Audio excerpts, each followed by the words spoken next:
Halo, Assalamualaikum warahmatullahi wabarakatuh. Perkenalkan, nama saya Rizkyatul Maita dengan NIM C1L020026.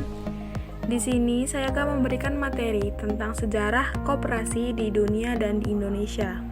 Untuk yang pertama, sejarah koperasi di dunia. Lahirnya koperasi pertama dikenal dengan Koperasi Rochdale, diambil dari nama kota di bagian utara Inggris dan digagas Charles Howard pada tanggal 24 Oktober 1844. Dan sekarang hari lahirnya koperasi ini sering diperingati sebagai gerakan koperasi modern. Sistem ekonomi di Inggris pada masa itu lebih menggagas sistem kapitalisme di mana persaingan pasar bebas, tapi hanya berpihak pada pemilik modal sehingga mengakibatkan kemiskinan dan kesenjangan sosial yang lebar. Pada awalnya, gerakan Koperasi Rochdale hanya berisi berbagai gagasan ide yang praktis tentang mengelola toko menggunakan prinsip-prinsip koperasi dengan menyediakan barang-barang konsumsi untuk keperluan sehari-hari. Gerakan ini sering disebut koperasi pra-industri. Akan tetapi, seiring berkembang dan terjadinya penambahan modal koperasi mulai memproduksi sendiri barang yang akan dijual. Hal ini menciptakan kesempatan bekerja bagi anggota yang masih belum bekerja dan menambah pendapatan bagi mereka yang sudah memiliki pekerjaan. Pada tahun 1851, perkembangan Koperasi Rochdale sampai pada titik di mana mampu mendirikan sebuah pabrik dan mendirikan perumahan bagi anggotanya. Dan pada tahun selanjutnya, tahun 1852, telah berdiri sekitar 100 koperasi konsumsi di Inggris. Pada tahun 1862, koperasi-koperasi konsumsi ini akhirnya menyatukan diri dan mendirikan pusat koperasi pembelian dengan nama The Cooperative Wholesale Society. Perkembangan usaha Koperasi Rochdale baik di sektor produksi maupun di sektor perdagangan di negara Inggris kemudian menyebar ke negara-negara lainnya dengan membuka perwakilan-perwakilan di luar negeri seperti New York, Copenhagen, Hamburg, dan lain-lain. Pada tahun-tahun selanjutnya, Koperasi Rochdale telah melakukan ekspansi usaha di bidang transportasi, perbankan, dan bidang asuransi, dan juga melebarkan sayap pada bidang penerbitan dengan dibuatnya surat kabar Cooperative News. Pada tahun 1883, didirikannya sebuah gerakan The Women's Cooperative Guild dengan memperjuangkan hak-hak kaum wanita sebagai ibu rumah tangga, warga negara, dan sebagai konsumen. Dan hasilnya, gerakan ini mampu memberikan dampak besar pada koperasi. Pada tahun-tahun selanjutnya, imbas dari surat kabar dan gerakan kaum wanita, Koperasi Rochdale memulai kegiatan pada bidang pendidikan dengan menyediakan perpustakaan gratis dan bebas pertama di Inggris, sekaligus digunakan untuk tempat berbagai kursus dan pemberantasan buta huruf.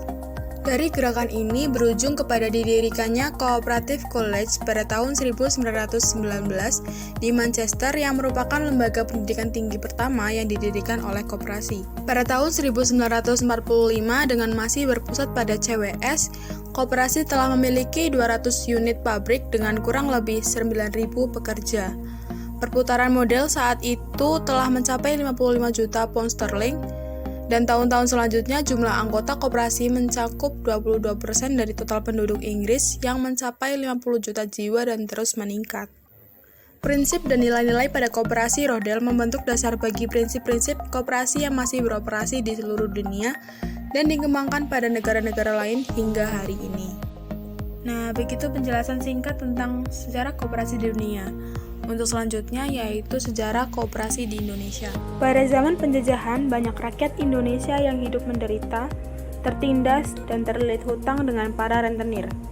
Beberapa tahap penting mengenai perkembangan koperasi di Indonesia antara lain: yang pertama, pada tahun 1896, dikarenakan hal tersebut, Patih Purwokerto yang bernama Raden Arya Wiriatmadja mendirikan koperasi kredit untuk membantu para rakyat yang terlilit hutang.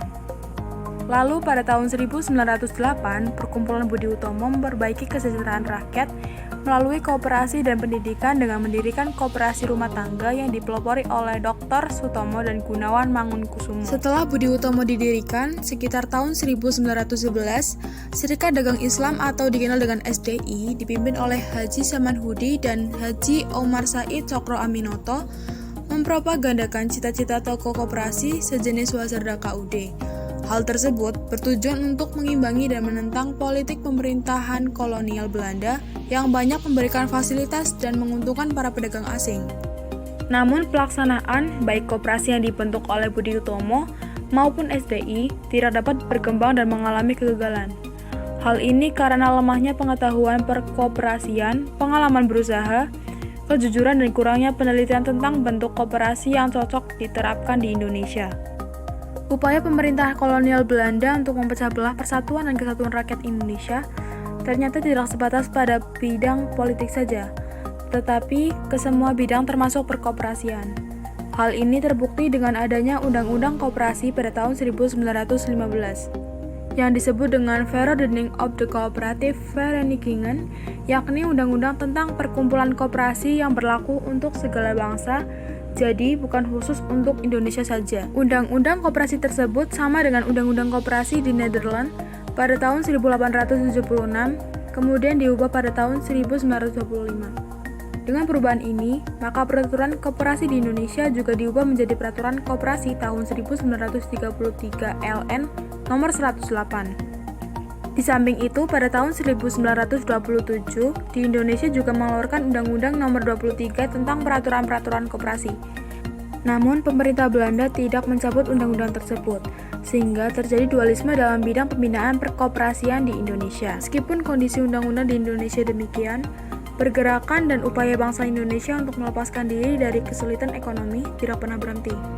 Pada tahun 1929, Partai Nasionalis Indonesia atau PNI, bawah pimpinan Insinyur Soekarno mengobarkan semangat berkoperasi kepada kalangan pemuda. Pada periode ini sudah terdaftar 43 koperasi di Indonesia. Pada tahun 1930, dibentuk bagian urusan koperasi pada Kementerian Dalam Negeri di mana tokoh yang terkenal masa itu adalah Raden Mas Margono Djoyo Hadikusumo. Lalu pada tahun 1939, dibentuk Jawatan Koperasi dan Perdagangan Dalam Negeri oleh pemerintah. Dan pada tahun 1940, di Indonesia sudah ada sekitar 656 koperasi, sebanyak 574 koperasi merupakan koperasi kredit yang bergerak di pedesaan maupun di perkotaan. Setelah itu pada tahun 1942 pada masa kedudukan Jepang, keadaan perkoperasian di Indonesia mengalami kerugian yang besar bagi pertumbuhan koperasi di Indonesia. Hal ini disebabkan pemerintah Jepang mencabut Undang-Undang Nomor 23 dan menggantikannya dengan Kumini, atau Koperasi Model Jepang, yang hanya merupakan alat mereka untuk mengumpulkan hasil bumi dan barang-barang kebutuhan Jepang. Keinginan dan semangat untuk berkoperasi yang hancur akibat politik pada masa kolonial Belanda dan dilanjutkan oleh sistem Kumini pada zaman penjajahan Jepang, lambat laun setelah Indonesia merdeka kembali menghangat. Apabila dengan adanya Undang-Undang Dasar Republik Indonesia tahun 1945 pada pasal 33 yang menetapkan koperasi sebagai soko guru perekonomian Indonesia, maka kedudukan hukum koperasi di Indonesia benar-benar menjadi lebih mantap. Dan sejak saat itu, Muhammad Hatta sebagai Wakil Presiden Republik Indonesia lebih intensif mempertebal kesadaran untuk berkoperasi bagi bangsa Indonesia, serta memberikan banyak bimbingan dan motivasi kepada gerakan koperasi agar meningkatkan cara usaha dan cara kerja. Atas jasa-jasa beliau lah maka Muhammad Hatta diangkat sebagai Bapak Koperasi Indonesia.